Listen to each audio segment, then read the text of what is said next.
You're watching TVC Breakfast. It's now time to take a look at stories making headlines on Nigerian newspapers. And I have joining me here in the studio a lawyer and social development advocate, Jide Ologun. Thank you so much for being here this morning. Good morning. It's a pleasure to be here. It's good to see you. And via Zoom is a lawyer as well, public affairs analyst Tunji Abdulhamid. It's good to see you. Good morning. Nice. All right, let's quickly dive into the newspaper headlines this morning. Leadership newspaper is the first newspaper I'm having with me here. 7 days after train attack, terrorists kill 15 soldiers in Kaduna. The writers read, Nigeria is bleeding, according to Asiwaju Bola Tinubu. We are at a crossroads. Governor El Rufai saying there. Rebs service chiefs in 5-hour meeting. Lawmakers allege moves in military. Daily Trust is next. Insecurity, act now. Elders tell President Buhari, Nigeria never had it this bad. That's according to Onaikon and Kwande. 15 soldiers, 2 civilians, 3 vigilantes killed in Kaduna. Bandits can be wiped out in 6 months. There's ex-generals saying that we're reviewing our tactics. That's according to the Nigerian army. The Guardian newspaper is next. Why Kaduna is vulnerable to attacks despite military presence. Terrorists raid military base, kill 17 soldiers in Kaduna. Daily Times is next. Nigeria exceedingly troubled. We must stop the drift. That's according to Governor Okowa. Advocates consultation of former leaders, traditional rulers, others to find lasting solutions to the country's challenges. First news. Okowa in private talks with former President Obasanjo. Governor Okowa in private talks with former President Olusegun Obasanjo. And Daily Independent is next.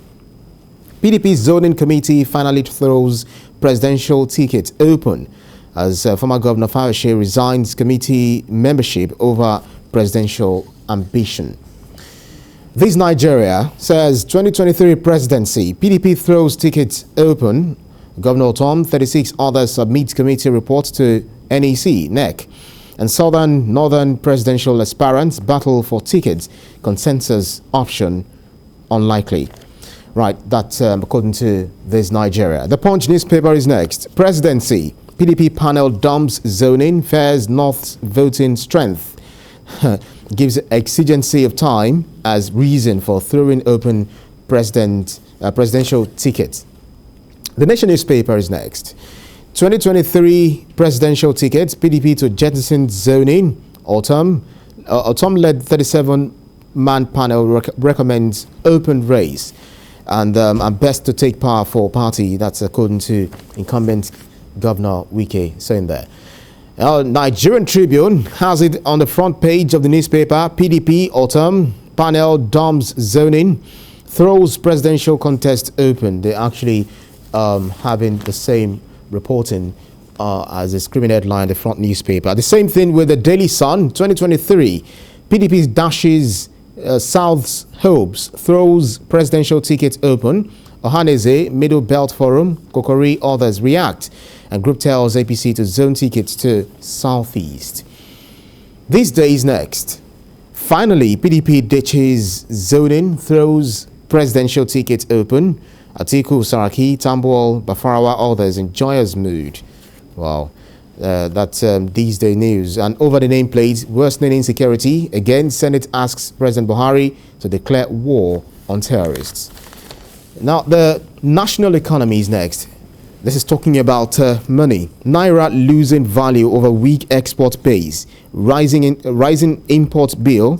Economists say Nigeria's taste for foreign products mounting pressure on Naira. Import bill increased by 2.3 trillion Naira in 1 year. Business days next. Bank customers groan over multiple charges. That's according to the Business Day. News Direct. Tax evasion. Senate orders federal government to stop airing IOCs from lifting crude oil. Senate orders federal government to stop airing IOCs from lifting crude oil. The last but not the least, blueprint. Indiscriminate recruitment MDA's personnel cost rose from 1.832 trillion naira to 3.494 trillion naira in 7 years. That's according to the ICPC. Let's quickly delve into what the newspapers are reporting this morning. I'll start with you from Zoom. Public affairs analyst Tunji Abdulhamid. What do you make of this? I think we're having some security issues. We've got so many, different potpourri of issues in Nigeria. But let's start from what the Daily Times says. It says Nigeria exceedingly troubled. We must stop the drift. That's according to Governor Okowa. And Ashwaju also saying that Nigeria is bleeding. What's your reaction to this? I think that is not that's no longer a new thing. It is clear for years that Nigeria is having issues in terms of security, and the government has failed to tackle the insecurity in the country.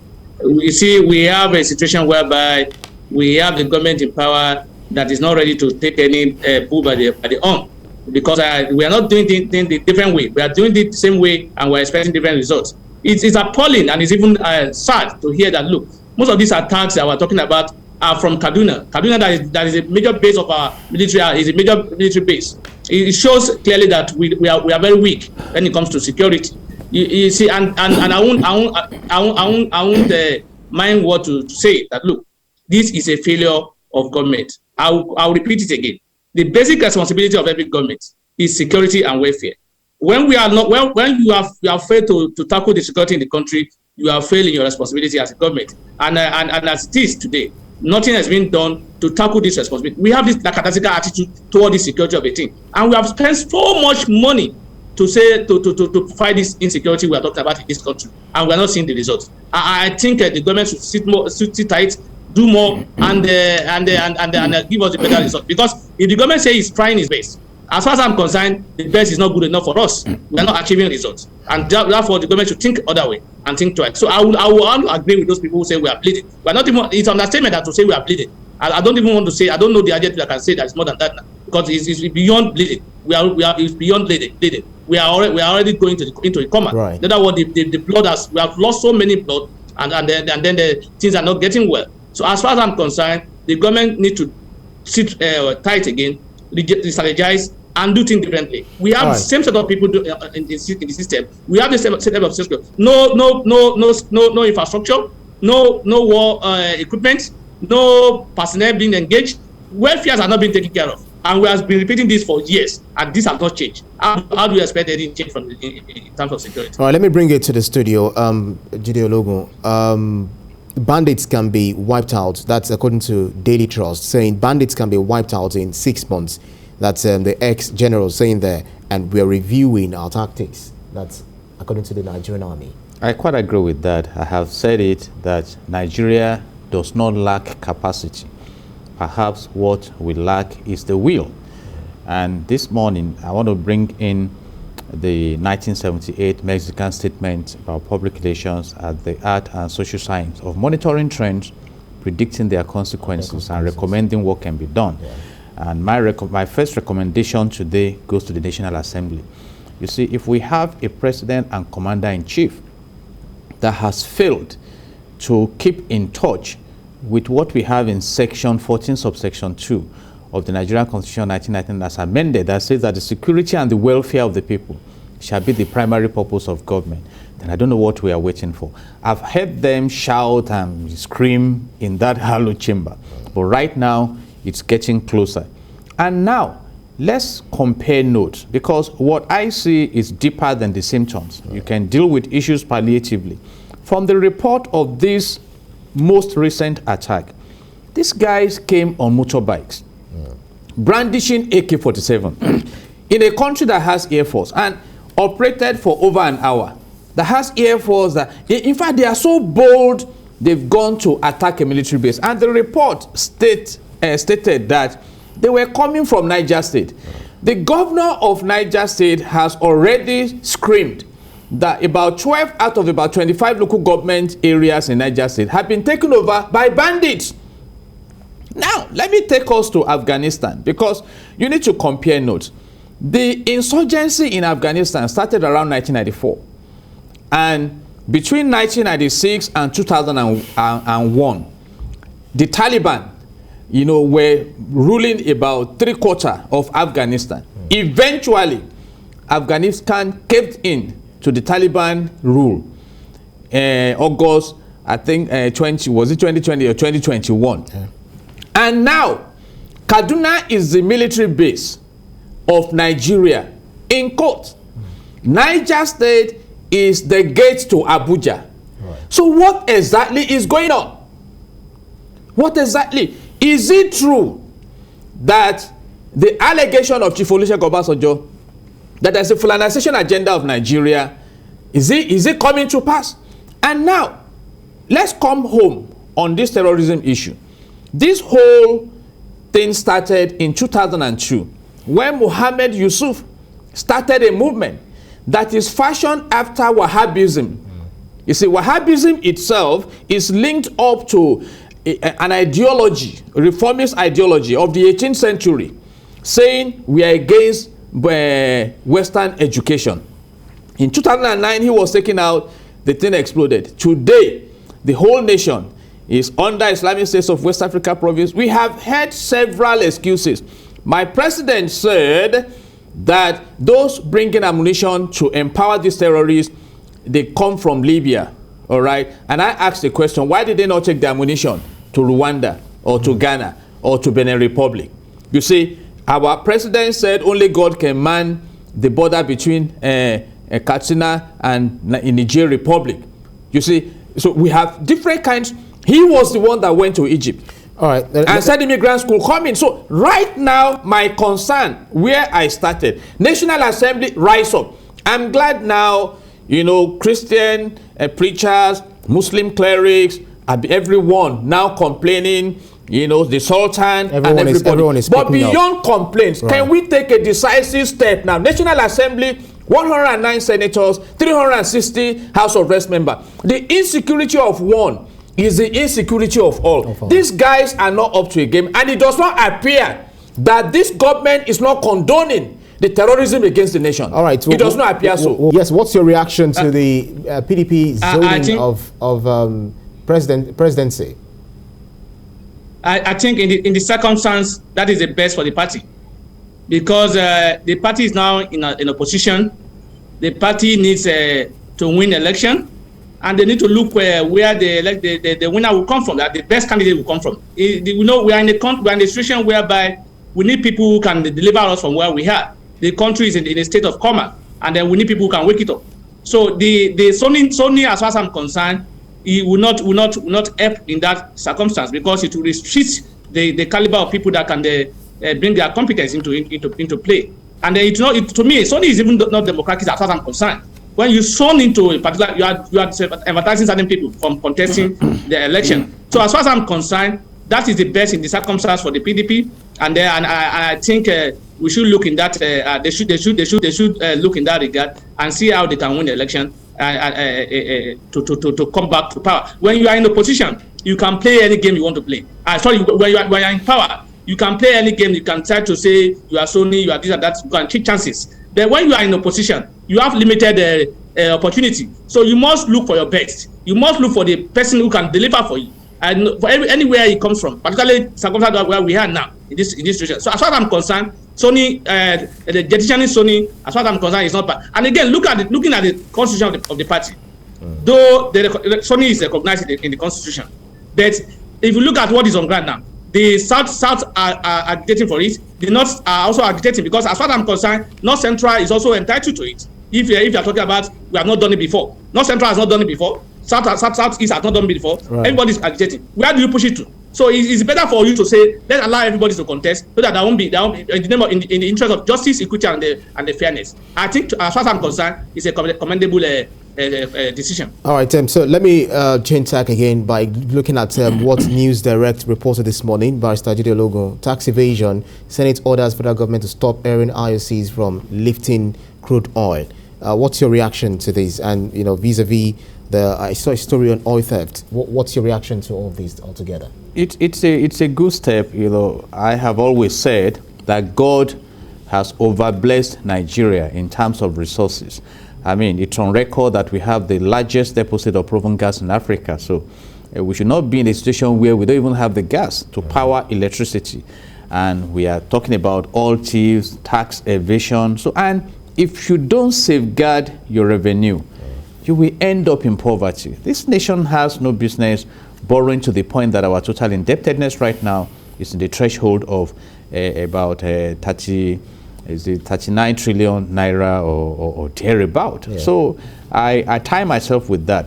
But are they serious about it? And the big question is, who are the tax evaders? Are they not the big guys? Who are the oil thieves? Are they not the big guys? And I want to touch our conscience as a nation this morning. Nigeria discovered oil in commercial quantity in 1956, joined the oil-producing nations in 1958. It was that 1958 that the UAE discovered oil. And UAE has succeeded in translating from being a desert to a paradise. And yet today, from the last assessment we have, Nigeria became the capital of poverty, though India has taken over now, most recently. So can you wonder what has happened? And I think it has to do with resourceful leadership. You know, leadership that can maximize resources, create common wealth for the common good. And I think whether we like it or not, darkness has a way of forcing people to approach the light. So if this is a season of now trying to start doing the right things, why not? And if you read, and I'm challenging our great audience this morning, read section 15 to 18 of the Nigerian Constitution 1999 as amended. There is a manual for how the wealth of the nation, the economy of the nation should be managed. And if we have followed that template, Nigeria should be the third richest country in the world today. All right, Mr. Abdulhamid, let me come to you, and this will be your final thoughts on, the newspapers reporting this morning. National Economy says Naira losing value over weak export base, rising import bill. That's economist saying there, and says Nigeria's taste for foreign products mounting pressure on Naira. What do you think about this? Yeah, of course it will be, because the environment is not conducive in this country for people to produce. People resorted into importing. Even those in government, even the president uses imported goods. So there's no way things can improve in that regard, because we don't have much. Most companies that we have in the country that manufacture, they've all moved out of the country because of the inconduciveness in the environment. There's no light, there's no electricity, there's no water, there's no multiple taxation, and all these are problems. Until we address all these areas, we may not be able to. We engage in large manufacturing of goods in this country. We may continue to have what we are having today. And those in government should lead by example. They should realize that, look, patronizing Nigerian products will give us a more advantage than going abroad. The president goes abroad for medical. The president, their daughters or son goes abroad for education. Those in government children, they went out for education. They are always doing education abroad. So there's no way things will improve in this country. So until we realize that, look, patronizing local content will give us benefits, that's when we're going to change, and that's when the dollar will improve, the naira will improve. All right, Jide Logun, quickly. Well, we know that a lot of Nigerians will always say, this thing is UK used. We don't even say it is newly bought from UK. It's a new product, but we say it's UK used. Why do we make ourselves such a dumping ground? In public relations, you call it enculturation. So those nations have promoted their brand so effectively that we have, in our mindset, approved that those are superior. And we have not effectively pushed our products. But let's go to the reverse side. Do you know that if you go abroad, the best of brains in the medical fields and professional fields running their economies are likely to be Nigerians? So, and that is why we are saying, why don't you believe in Nigeria? In fact, the president said it recently, talking about the brand of medical doctors we train in Nigeria, but they run abroad. So when do we begin to develop capacity? Look at it. We have iron ore in Nigeria. Why is it that we import iron from China? So what has happened to Ajaokuta still rolling in? We have all the energy mix in Nigeria to produce and provide electricity. Why have we not done it? The gold deposit in Zamfara can earn that state about $2 billion annually. What have we done to it? You see, recently, NNPC that was established, I think on the 1st of April 1977, did zero remittance to the Federation account. And about 90% of our revenue should have come from that sector of the economy. So who are these people that hate the local Nigeria so much that they are plundering the nation? So if you don't develop your brand, then you will be at the mercy of other developed brands. And I think this is a strong message, but the governor of Anambra State, the new governor, Governor Soludo, is trying to reverse the trend, and we hope that he will keep, he will sustain that. And Nigeria is the most blessed nation in the world. And finally, may I advise again on the template of research that the government should sit back, wonder why Singapore, that left Malaysia in 1965 as a small coastal region with little resources, is now one of the best places to live and work in the world. And I know at a time, Lee Kuan Yew, of blessed memory, came to Nigeria to consult on how to migrate from poverty to prosperity. But I think this issue of mindset discouraged the man. So what have they done? What did Sheikh Zayed, do in the UAE to create that wealthy hub that is in autopilot to prosperity today? Then you replicate it. And that is why we are calling on everyone, please, those who can pray, continue to pray for resourceful leadership. And those of you who are in the National Assembly, you know what to do. We cannot be telling you expressly, because the insecurity in Nigeria is a threat to all. So you are not secured in any way if you don't fight insecurity. Absolutely. Thank you very kindly, Barrister, lawyer, social development advocate Jide Ologun, and lawyer, public affairs analyst Tunji Abdulhamid via Zoom. Thank you so much, gentlemen. Really appreciate your time. Thank you for having me. Thank you for having me.